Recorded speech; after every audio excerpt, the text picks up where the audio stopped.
Welcome back to One on One with Mr. U. Of course, I'm your host, Mr. U.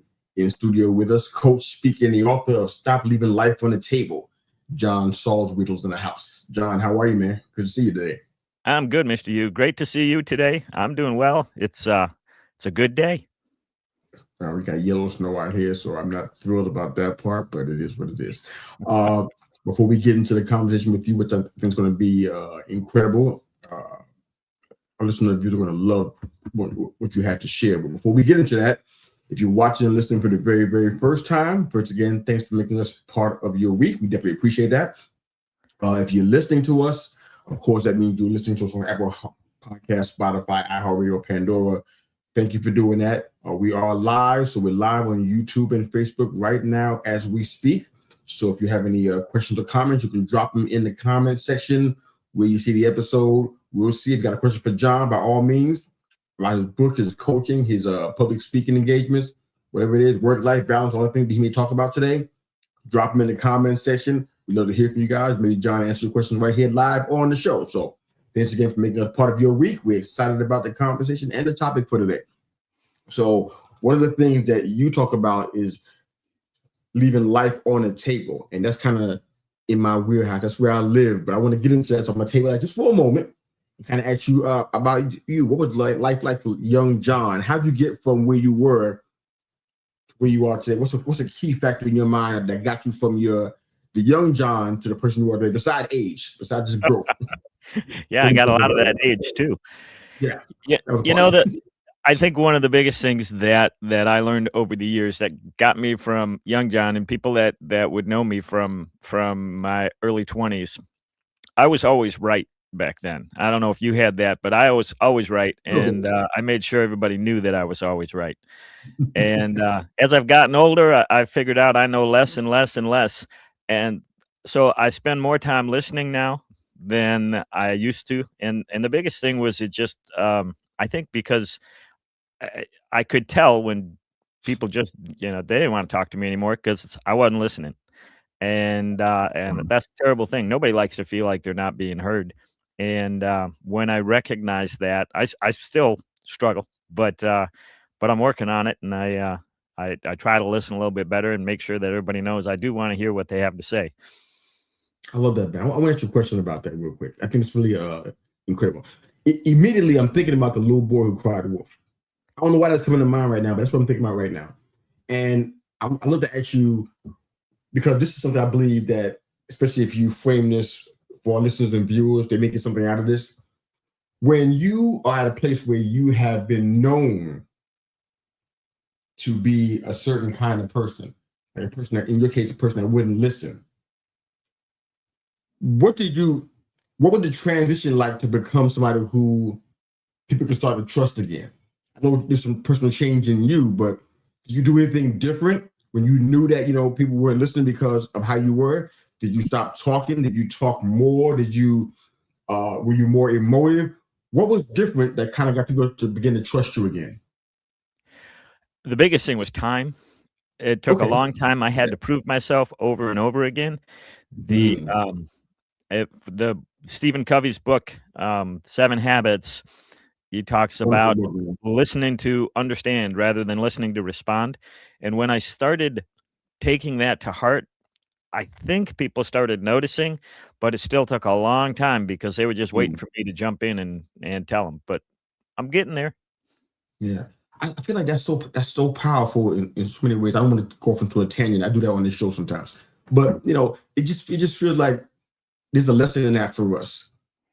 We can't do things just because we want to and not thinking about the impact they have on people. Look how long it took. I don't know how many years it took. Look how long it took for you to regain trust after it was lost. It's not easy to just flip on a dime and turn the light switch on and be back to being relevant, be back to being trustworthy, be back to being, what you become now. So big lesson in that, man. We'll get into that. I don't sure if I point you want to share about that. I'll keep on moving. Any thoughts about that you want to touch on? That's one of the biggest lessons I taught my kids was your integrity is the only thing you can control. And it's also has the biggest positive or negative effect. And when you lose some of that, takes a long, long time to bring it back. Yeah, absolutely, man. One thing you talked about that was kind of almost along this line was how you had to redefine yourself. You said you were known as the insurance guy, and I relate to it to a degree because, and I don't ever share the story, but I'm gonna share it today, and the people who know what I'm talking about. I'm not afraid of it. I used to be involved in network marketing for a short period. A short period is like a handful of years. It wasn't a long time, but when you're in that kind of space, and this is not about all network marketing, I don't even want to get into that part of the conversation. I'm just saying, generally speaking, when you're in that, people see you coming like the insurance guy. Yep. If you walk down the street, people come inside the house and they close their blind. They're mowing the yard, they'll stop mowing, they get in the garage, close the blind, shut the door because they don't want to hear the pitch. That's inevitably going to come from you. So when I call people to check on them now, years after I've been removed from network marketing, guess what happens? People wonder, what's the pitch? What do you need? You call before you're trying to sell me something. Now it's like you just call it for no reason. They don't know how to react and how to respond. You were the insurance guy. Yeah. How did you redefine yourself from the person you used to be, using the tactics and strategies you used to use, to just being a person who just cares now, who cares about somebody, who's trying to do something for others more than he's doing for himself? How'd that redefinition go? It's a long process. One thing that was a little bit different, my insurance business was an insurance wholesaler, so it was working with other insurance people.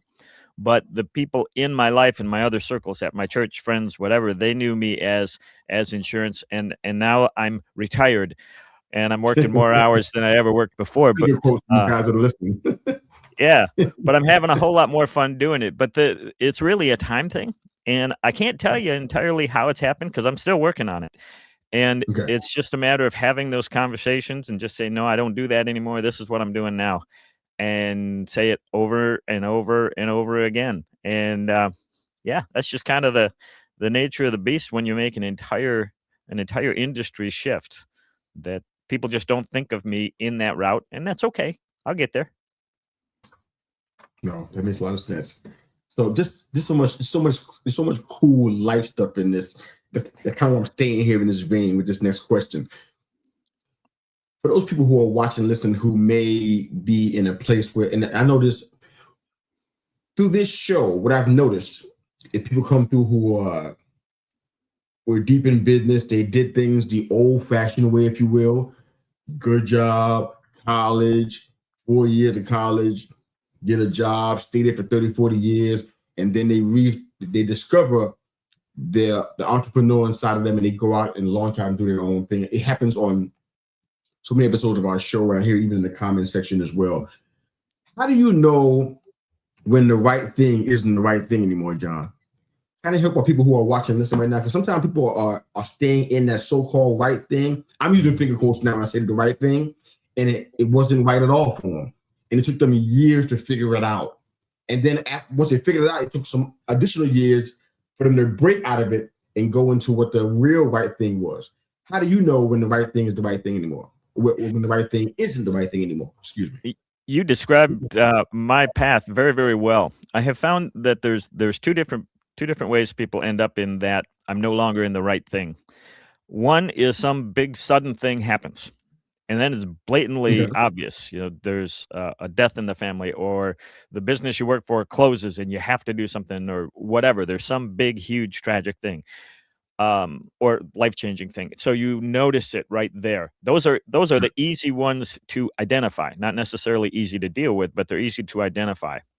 For me, and I think it's true for a lot of people, when I got into the insurance business, I was there for almost 30 years, and it was a gradual thing that the industry was doing one thing, I was growing a different way.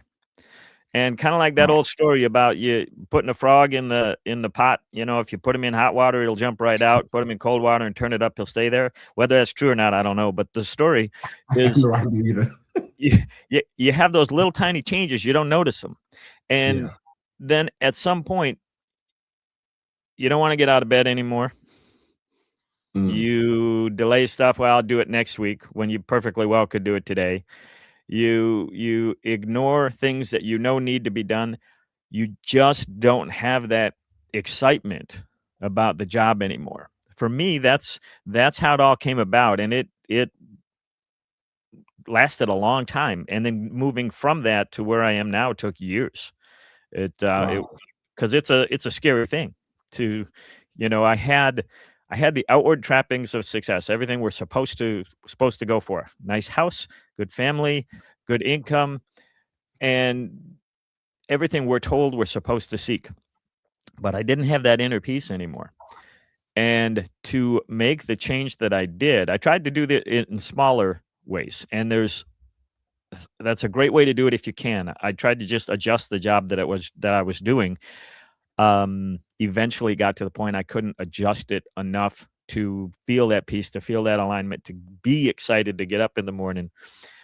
So I made a huge change, and to suddenly go from all of that to nothing.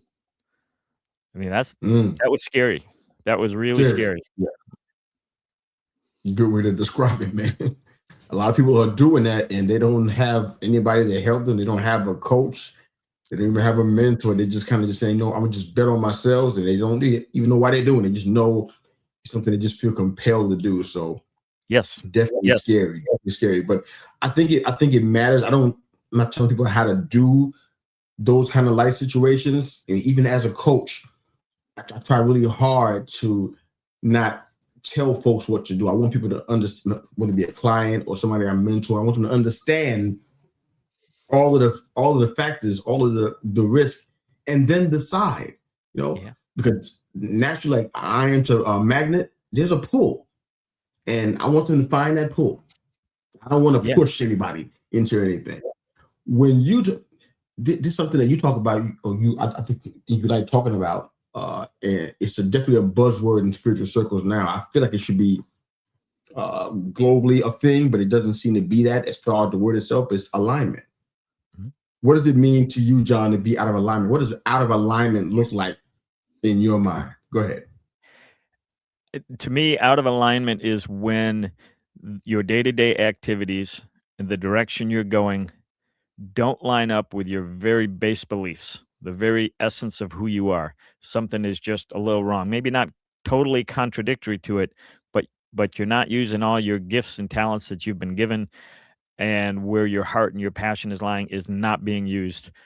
So you have that alignment issue. Doesn't mean you're doing anything evil, anything wrong. Um, it just means you're missing something. Love it. You got so many facets to you, man. I'm gonna try to see if we can use the rest of this time to get into that. Hopefully, I can do that without leaving anything on the table. No pun intended.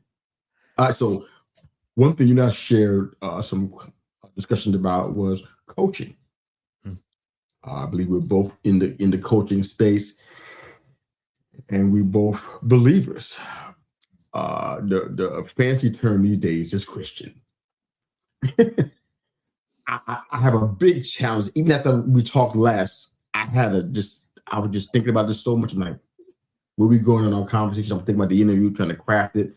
And I just went on to in a tangent, if you will, mentally about Christian coaches.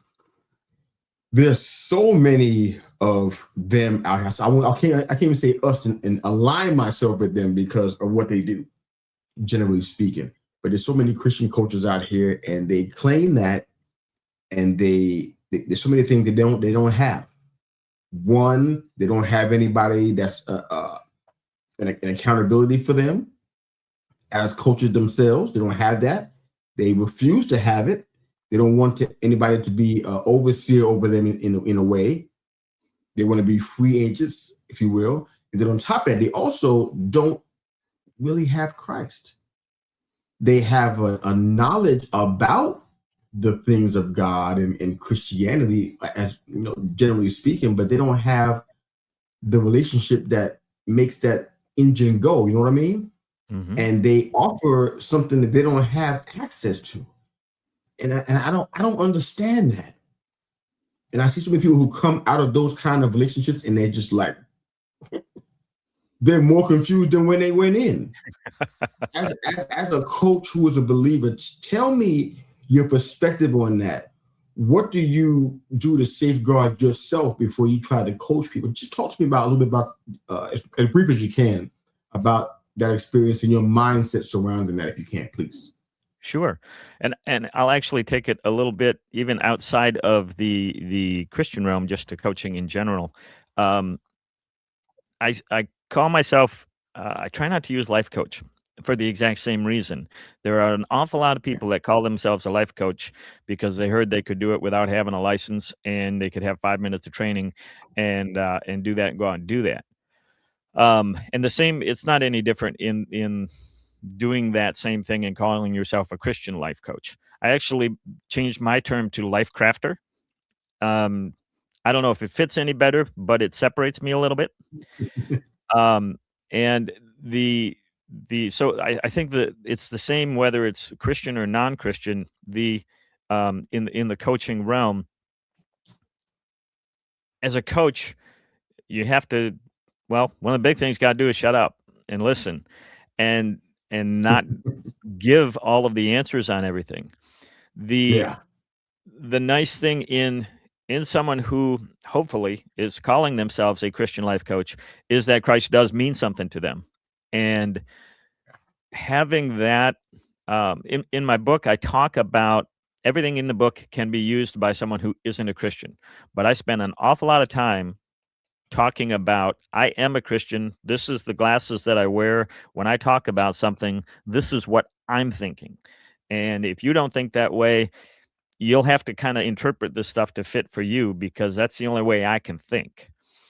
And you hope that anybody that's calling themselves a Christian life coach, a Christian mechanic, a Christian street sweeper, whatever they are, that Christ is in their heart that means something to them. And the yeah, idea that we are all given gifts.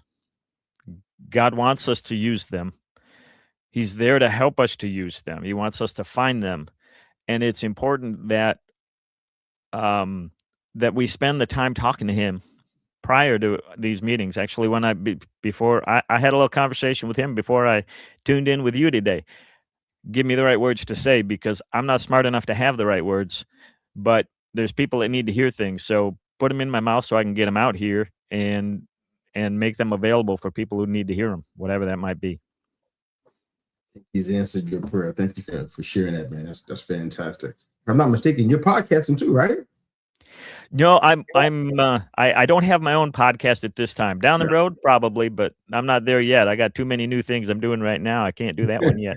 You got your hand full. You're a fantastic podcast guest, that's for sure. Let's get into the book a little bit. Stop All leaving right. life on the table. What's been the reaction to the book? What was your intention for the book? What are you seeing now? The reaction's been good. The everyone who has read it that I've had a chance to talk to has found something in it, and my hope for the book, the whole idea behind it, is to make sure everybody knows you matter, you have a purpose, you matter just because God made you, and you don't have to prove anything in order to have value. Success is different for everyone.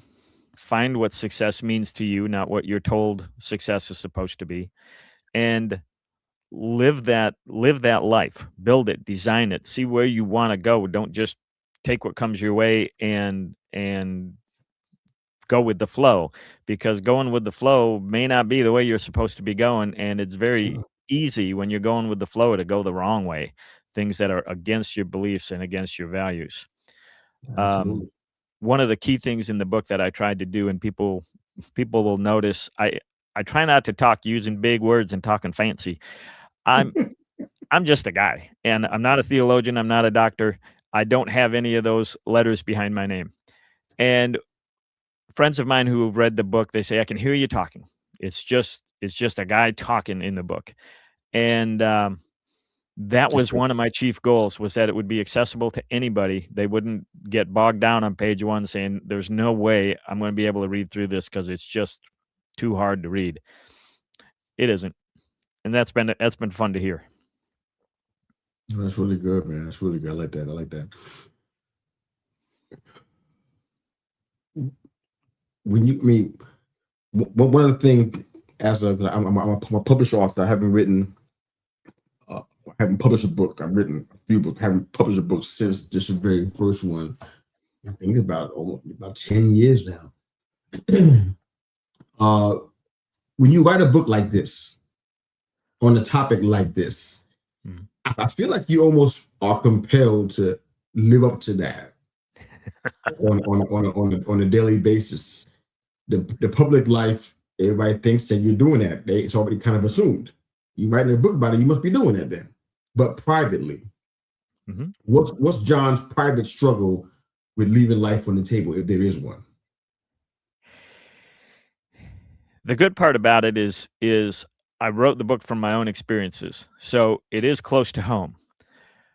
But I got a long way to go. There is so Yeah. much that I don't know. I still have to get myself listening better. I still have to the biggest thing I think my biggest struggle is, I need to do all of the things right now. Well, I can't do all the things right now. Yeah. I gotta put them in order, and I talk about that in the book. You gotta prioritize because you don't have all the time in the day.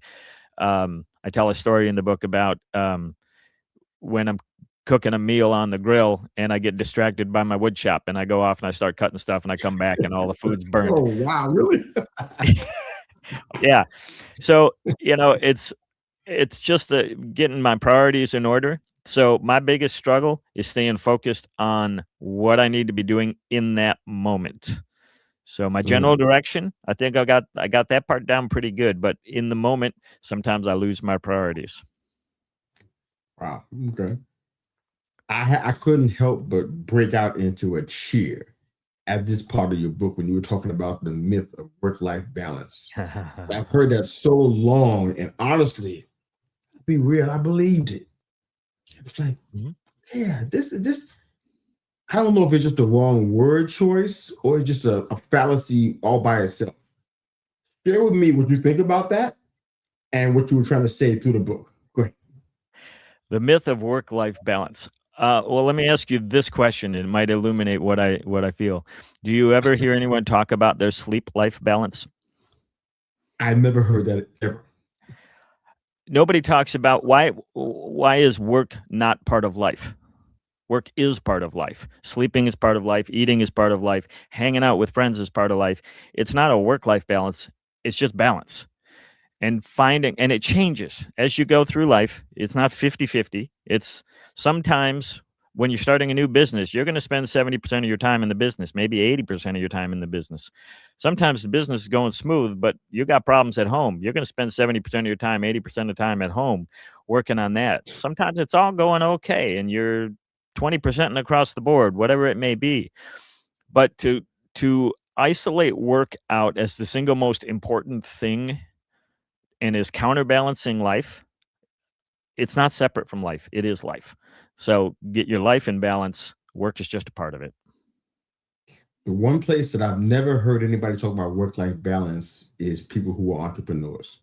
Could just be a coincidence, but people who are in business for themselves, I've never heard. I don't care if they're restaurateurs. I Mm. don't care if they're private chefs. I've been around all these people in one way, shape, or form. I don't care if it's a coach, owner of construction companies. I've never heard of anybody in those veins talk about work-life balance. These people who work the classic corporate retail, quote unquote, those kind of places. Never heard anybody else outside of that do that. Yeah. Maybe it's a coincidence, but I don't think it is. I I think no, it's I don't think so. And it's you just gotta find what that balance is for you because your balance isn't the same as mine. And you won't meet anybody that has the same percentages or anything the same as yours. It's all different. The balance is takes as many shapes as there are people in the world. yeah, love it. I love it. What's your biggest aha moment in your life so far? My biggest aha moment is that I'm okay as I am. I'm not as good as I want to be, but I'm okay. God loves me as I am. Um, and I can do the stuff that I'm doing, but I have to, um, yeah, it's kind of in that vein. and it's a realization and aha, I'm okay as I am, but I'm not good enough. So it's kind of just a weird thing that I don't have to prove, I don't have to do anything in particular to have value, but there's a lot that I wanna do, and the better I get at those things that are important to me, the better my life is going to be. The more happier I'm going to be, the more I'm going to enjoy life, not based on someone else's ideas, but based on my ideas, and and just knowing that's my value is not in that, but my enjoyment is. When did you find that out? Um, daily.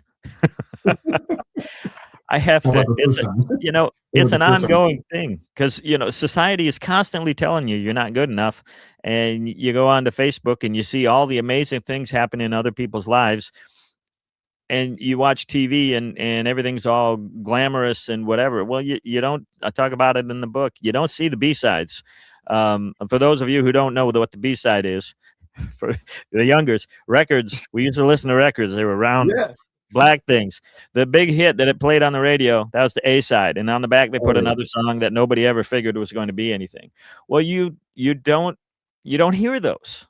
People don't display those on Facebook, social media. They just show the great things. So we're constantly comparing ourselves to the best of everybody we know and not the real life. So it's an ongoing thing to keep myself remembering how I'm doing. As long as I'm going forward and working my plan, and then that's good. Just keep working it.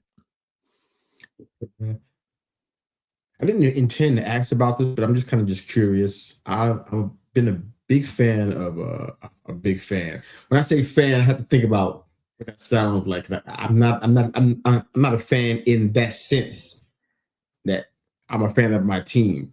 But I've been a big fan of John Maxwell, of his books and his work.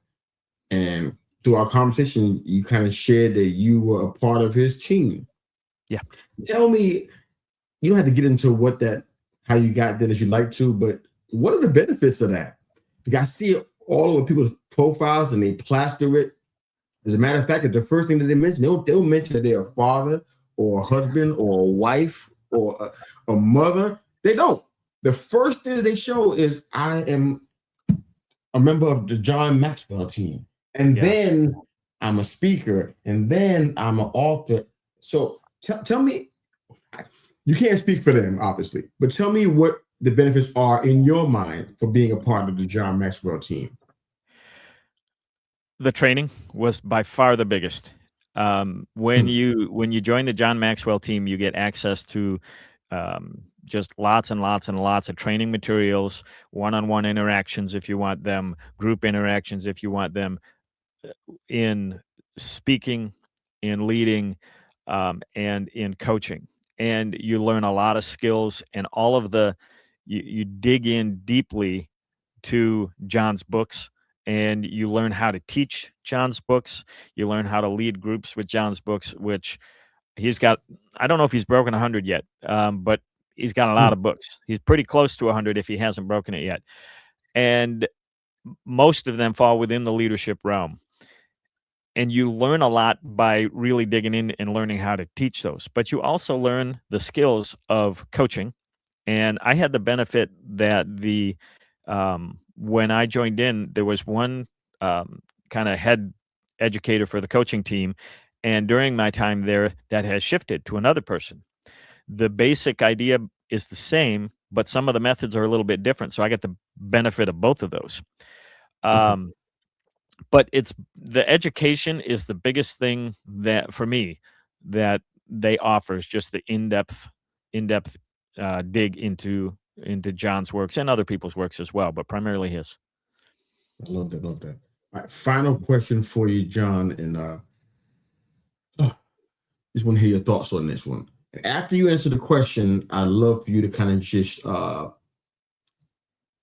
speak to the viewers and listeners about how they can find you and your work, and just share whatever's on your heart for about 60 seconds or so after that. But my Okay. final question for you, and again, thanks for being here and being a part of our broadcast. It's been Definitely made our great. show better by being here today, so thank you for doing that. Uh, Talk to me about this, because this is a question that you're probably very well suited to answer. Tough question. It's kind of coming from a coach, another coach. How do you show the gospel? And after you answer that question, then you can let folks know where they can find you and just share some wisdom, whatever's on your heart after that. Go right ahead. All right. It's a good one. I struggle with it all the time because it's so important. I could share the gospel by beating you over the head with a Bible every time I talk to you. I could be spouting verses to you constantly. And I have the ability to do that. But I have found most people run from that. Kind of like you said, you close the blinds and shut the garage door. I found that sharing the gospel is living a life. Bruce Carroll had a song, I think it was Bruce Carroll's, I'd rather see a sermon than hear one every day. You have to live your life in that gospel. And I do that by listening to people, making sure they know they matter, by trying not to cut them off mid-sentence, listen to what they have to say. See, we're getting back to one of my weaknesses that I've been working real hard on. But if people don't feel valued by me, how are they going to feel valued by the ultimate creator of life? I mean, God loves them, but they're not going to know that if I'm not using my hands to show it. And so I think that's what it comes down to, just being there and following my beliefs and making sure that my beliefs are in line with his. And I think that's the best way to do it. And then people can ask questions from a point that means something to them. Because if you just beat them up with it, they're going to get defensive. I'm doing fine on my own. Everything's all good. But if you're living your life and you got a joy that they're not seeing, they may be asking the question, how come you're so happy all the time? And am I happy all the time? No, I'm not happy all the time. I have a contentment. I have a joy that's deep down inside. I don't have a silly grin on my face 24/7. It just doesn't happen because I'm in the world and bad things happen and people annoy me. Even my dogs, and I like dogs more than people, but even my dogs annoy me sometimes. It's it's not a matter of happy all the time, but content all the time. Nehemiah 8:10, the joy of the Lord is our strength. Thank you for sharing that, brother. I appreciate it. Absolutely. The coach, speaker, and author of Stop Leaving Life on the Table, John Salzwedel. If you don't mind, take about 60 seconds, let folks know where they can find you and your work. Sure. And share what's on your heart, and then we'll close out. My website is www.thecoach.vip. And for people listening to the podcast, if you put a /podcast on the end, you'll get to a special page for anybody that's here watching this. But you can go anywhere through there and learn a bit about me and what I do, what I stand for. The biggest thing that I would like to make sure that people know, or that I would like people to have, is hope. One of the worst things that I've ever seen, and one of the things that really rips at my heart, is when I see someone who's just given up on life because to them, life has given up on them. People have given up on them. They don't see anybody around them that cares about them. And I want everybody to know they do matter, just who they are. But I also want them to know that they can share that with other people because there's people around them feeling the same way. If you feel like nobody cares, reach out to someone else and show them that you care about them. You're probably going to get some of that back, and it's going to help all of you. And even if it doesn't, they're going to get to know that and feel that. And that hope is going to grow, I hope. So that's what, that's what I would like to share with people. Thank you. Thank you for being a part of this show. Thanks for having me. This has been a lot of fun. Same here, brother. Thank you for being here. I pray that we are staying in contact and staying supportive of each other's work, because you know what? Not a lot of that goes on. So there's so much need out there. We can change that. But thanks again for being here, John Salzwedel. I'm Mr. U. We're out. Have a good day.